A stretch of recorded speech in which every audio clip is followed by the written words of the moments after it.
here. We concede nothing. Every single person who lost a race in Colorado, Republican, Democrat, or other, needs to challenge the election on the grounds established in Sidney Powell's lawsuit, particularly as it relates to Dominion voting systems. We need to both encourage and support these battles in court, all the way to the Supreme Court if necessary. We concede nothing. There is damning evidence of an interstate conspiracy to defraud the American people, not only with Dominion, although that's enough, but also with the remarkable similarities of the sources and methods used across states, including in Colorado, most notably in Boulder County.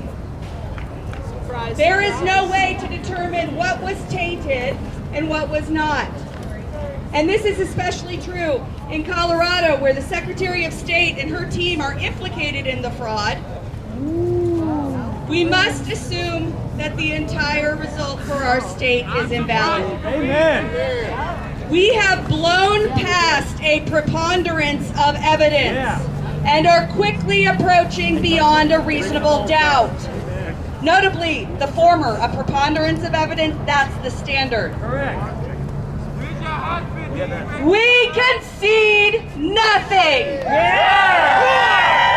I assert that in this 2020 election, the cause of freedom not only gained seats in the Senate and won the presidency in a landslide, but we also reclaimed the House of Representatives. Amen.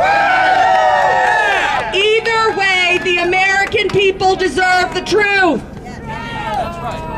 And we're going to get the truth. Yes, we are. Remember, we have more public hearings in Michigan and Wisconsin next week, similar to what we saw in Pennsylvania on Wednesday. Arizona Monday. Arizona on Monday, thank you.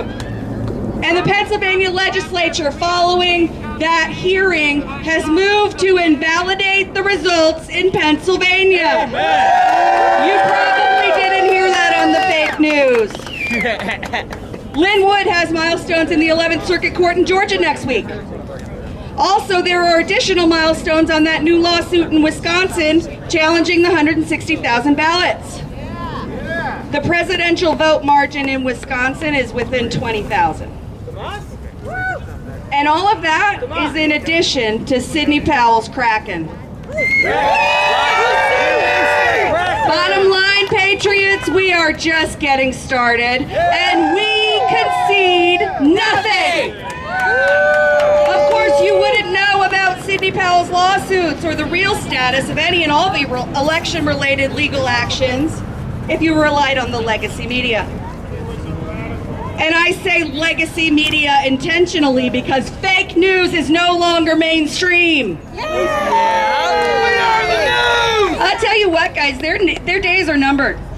When their complicity, the legacy media's complicity, in this treasonous conspiracy to defraud the American people becomes known, they won't be allowed to show their faces at Safeway, let alone on television.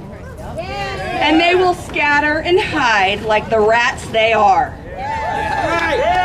Speaking of rats that scatter and hide, has anybody here seen Eric Coomer?